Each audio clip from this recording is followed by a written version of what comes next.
even more. 54 House members, led by California Democrat Barbara Lee, have written to Mr. Obama asking for a full congressional debate and approval prior to committing U.S. forces to action. Congresswoman Lee joins me now from Berkeley. Thanks very much, Congresswoman. Do you believe that it is a legal requirement, or do you think that this is a politically important mandate that the president should Andrea, follow? thank you very much. I think it's a political requirement. It's also a legal and constitutional requirement. Our constituents, the country, deserves to have Congress exercise its constitutional responsibility and engage in a full debate and then a vote as to whether or not the use of force makes sense. Now, Secretary Kerry, of course, I believe presented a compelling case. He presented many facts. But members of Congress need to present this to their constituents and to the public and engage in a full debate. We also have to talk about the unintended consequences, Andrea. And Secretary Kerry was absolutely correct. There is no military solution, and there must be a negotiated settlement.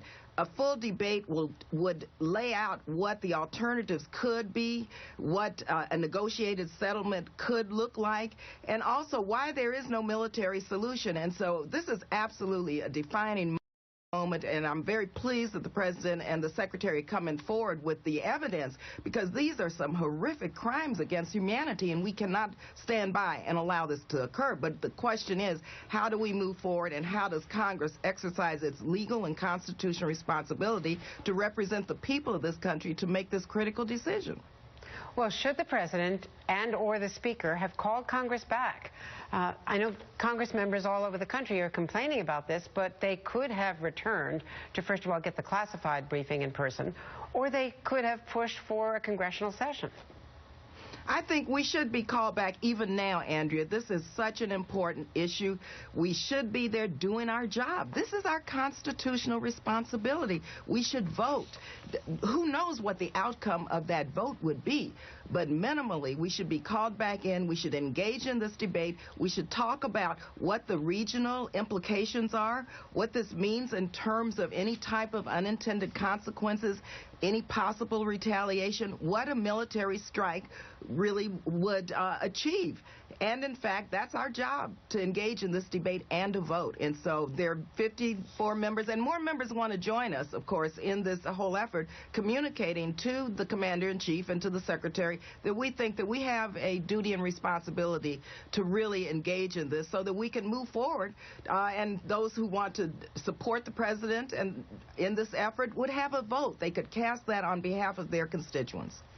But finally, Barack Obama, as you know better than I do, was one of the leading Democratic politicians against the Iraq war. So if he says that this is different, that the evidence is there, that no one's disputing that chemicals were used, and that they have the evidence linking it to the Assad regime, does that persuade you, since he has always come at this from a very cautious anti-war perspective? And I'm very pleased that the president has come at this in a very cautious manner. The secretary said this was not Iraq, this was not Libya, this is not Afghanistan. But also, that has nothing to do with our constitutional responsibility as members of Congress, Andrea.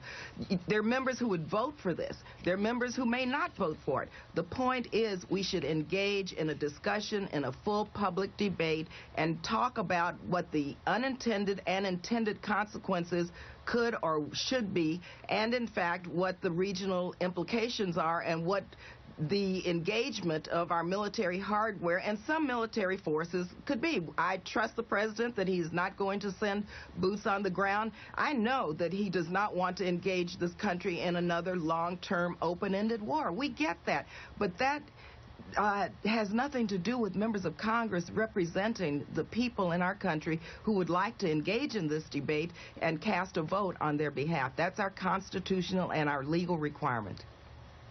Thank you very much, Barbara Lee. By the way, as my colleague Rachel Maddow said last night, there was a very lively House debate on all of this for 8 hours yesterday. Well, it wasn't here. It was over in London in Parliament. Thanks, Congresswoman. Thanks. And coming up inside the